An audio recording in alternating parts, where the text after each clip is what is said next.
आज संसद सत्र के आखिरी दिन भी विरोध प्रदर्शन चलता रहा। अंबेडकर पर अमित शाह के बयान के विरोध में कांग्रेस ने प्रोटेस्ट किया। मल्लिकार्जुन खड़गे से लेकर प्रियंका वाड्रा तक प्रोटेस्ट में शामिल हुए। बीजेपी ने संसद सत्र के आखिरी दिन राहुल गांधी के खिलाफ जोरदार प्रोटेस्ट मार्च निकाला। बीजेपी सांसदों ने संसद के बाहर नारेबाजी करते हुए मार्च निकाला। राहुल गांधी माफी मांगो, गुंडागर्दी नहीं चलेगी जैसे नारे बीजेपी के मार्च में लग रहे थे। लेकिन आपने एक चीज गौर की, राहुल गांधी नहीं दिख रहे हैं जो कांग्रेस वाला प्रदर्शन था उसमें। राहुल गांधी आज कहां थे वो भी बताऊंगा। लेकिन संसद का सत्र खत्म हो गया। इस सत्र में राहुल गांधी पर जो आरोप लगे वो खत्म नहीं हुए। इन आरोपों की वजह से ही यह सत्र कभी नहीं भूला जा सकेगा, क्योंकि आज तक नेता विपक्ष तो छोड़िए, किसी सांसद पर वैसे आरोप नहीं लगे जो राहुल गांधी पर लग गए। लेकिन राहुल गांधी पर एफआईआर हुई तो उनकी बहन और कांग्रेस सांसद प्रियंका वाड्रा ने आरोपों को वैसे ही हवा में उड़ा दिया जैसे जॉर्ज सोरेस से जुड़े आरोपों को हवा में उड़ा दिया गया। एक बार प्रियंका वाड्रा को सुनिए, फिर आपको बताऊंगा संसद कांड पर राहुल गांधी के दोस्तों की उस गवाही के बारे में जो राहुल गांधी को धक्का मुक्की कांड में अरेस्ट भी करवा सकती है, उनकी परेशानी बढ़वा सकती है।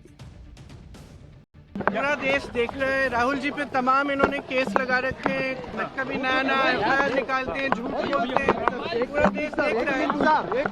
इससे ये दिखता है कि उनका डेस्परेशन लेवल क्या है। प्रियंका वाड्रा तो राहुल गांधी का बचाव करेंगी, लेकिन सच यह है कि राहुल गांधी पर बीजेपी सांसदों को धक्का देने के आरोप लगे हैं, एफआईआर हो चुकी है। और इस धक्का मुक्की में बीजेपी सांसदों के साथ कोई बड़ी अनहोनी भी हो सकती थी, उनकी जान भी खतरे में पड़ सकती थी। जहां तक धक्का मारने वाली बात है, उसकी गवाही तो खुद राहुल गांधी के सहयोगी दे रहे हैं कि वहां पर धक्का मुक्की हुई थी। आप पहले जया बच्चन को सुनिए, जो समाजवादी पार्टी की सांसद है। जो वो कह रही है ना, आपको उसको बहुत गंभीरता से सुनना चाहिए। एक तरह से वो राहुल गांधी का बचाव करने का प्रयास कर रही हैं, लेकिन जो वो कह रही हैं उसमें वो फंस गई, क्योंकि जो वो कह रही हैं वो किसी गवाही से कम नहीं है कि कल संसद में क्या हुआ था, धक्का मुक्की हुई थी या नहीं हुई थी। एक बार जया बच्चन को सुनिए, फिर मैं आपको बताता हूं ये गवाही क्या है। सारंगी नाटक कर रहे हैं। उन्होंने क्या किया था अपने जीवन में, पहले उड़ीसा में उन्होंने क्या क्या चीजें की थी, वो बेकार थे। हम लोग सब हाउस के अंदर जा रहे थे, जिस तरह से इन लोग खड़े हुए, जिस तरह से इन लोग हम लोग को अंदर नहीं जाने दे रहे। अगर आपको सीढ़ी से ऊपर चढ़ना है, सारी सीढ़ी में ऐसे मोटे मोटे लोग, अगर वो गिरेगा तो दूसरे को तो लगेगा ही। बेकार का ड्रामा है। देखिए, मैं आपको एक चीज बताऊं, ये दोनों राजपूत जी और सारंगी जी और जो नागालैंड की महिला है, इससे बढ़िया परफॉर्मेंस तो मैंने अपनी करियर में कभी नहीं। जया बच्चन को फिल्मों में स्क्रिप्ट पढ़कर डायलॉग बोलने की आदत है। यहां स्क्रिप्ट थी नहीं। उन्होंने प्रयास तो अच्छा किया, लेकिन उन्होंने राहुल गांधी को ही फंसा दिया। जया बच्चन ने हालांकि बॉडी शेमिंग भी कर दी कि मोटे मोटे सांसद खड़े थे। उन्होंने महिला सांसद की भी बेइज्जती कर दी कि सब, इससे बड़ा ड्रामा मैंने नहीं देखा। सारंगी साहब को भी कह दिया कि वो ड्रामा कर रहे हैं। लेकिन जया बच्चन बोलते बोलते ये भी मान रही हैं कि वहां एक दूसरे पे लोग गिर रहे थे और गिरेंगे तो चोट लगेगी। यानी एक तरफ तो वो चोट को नौटंकी बता रही हैं, दूसरी तरफ ये भी कह रही हैं कि मोटे मोटे लोग खड़े थे, गिरेंगे तो चोट लगेगी। और वो ये भी कह रही हैं कि वो लोग रास्ता रोक के खड़े थे, हम लोग आगे बढ़ रहे थे, और उसके बाद कट, फिर कहती हैं कि वो लोग मोटे मोटे लोग थे, गिरेंगे तो चोट लगेगी। यानी सीधी सी बात यह है कि वहां पर धक्का मुक्की हुई। ये जया बच्चन अपने बातों से एक तरह से साबित कर रही है। भाई वो कह रही है कि एक तो किसी को बॉडी शेविंग नहीं करनी चाहिए।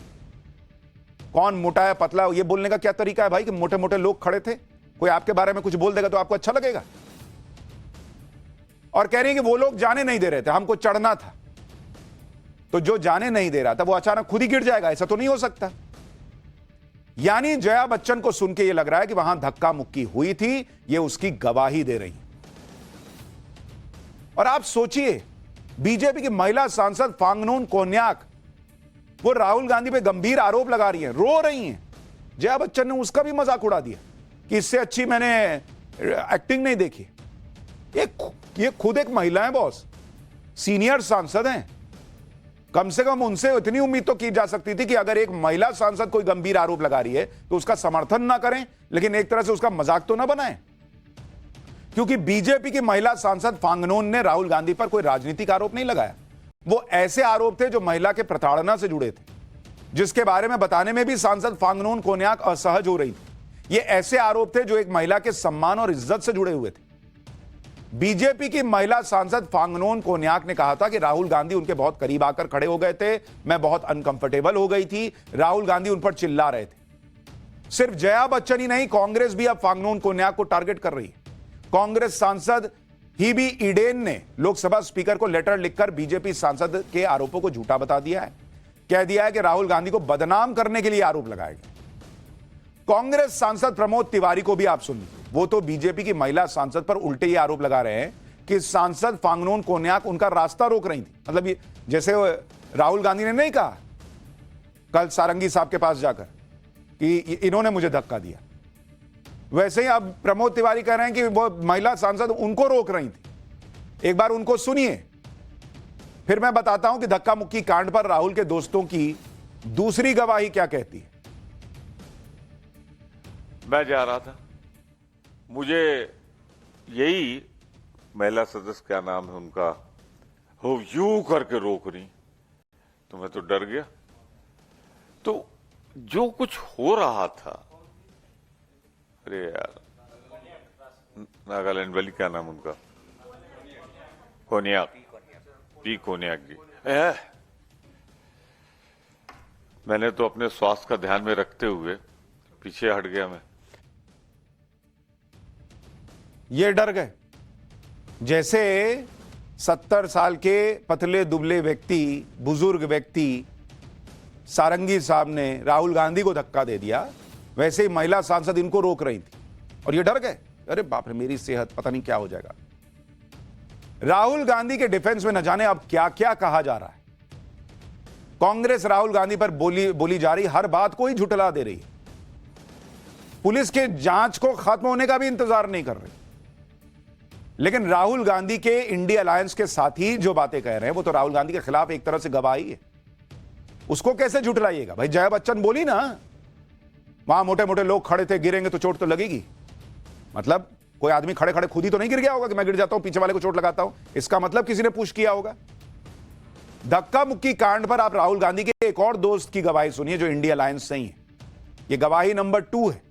यह है समाजवादी पार्टी की सांसद डिंपल यादव की गवाही, जो कल की घटना के वक्त संसद के मकर द्वार यानी संसद के एंट्रेंस पर ही खड़ी थी। डिंपल यादव ने भी जाने अनजाने में यह बात मान ली कि उस वक्त मकर द्वार पर काफी लोग थे, कुछ ऊपर जा रहे थे, कुछ रास्ता रोक रहे थे, इसलिए फंबल तो होगा ही, कुछ लोग गिरेंगे ही। सुनिए डिंपल यादव ने क्या कहा।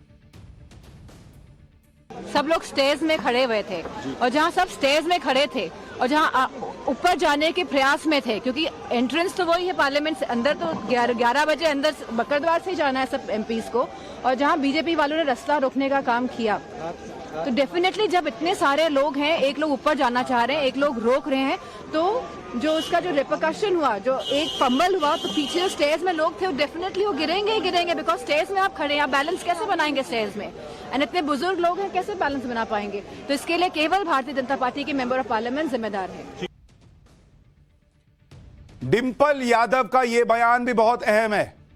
वो साफ साफ कह रही हैं कि इतनी भीड़ में सीढ़ियों पर जो लोग थे वो तो गिरेंगे ही, बुजुर्ग लोग कैसे बैलेंस बनाएंगे? यानी डिंपल यादव ने यह मान लिया कि बीजेपी के सांसद सच में गिरे थे, कोई नौटंकी नहीं हो रही थी वहां पर।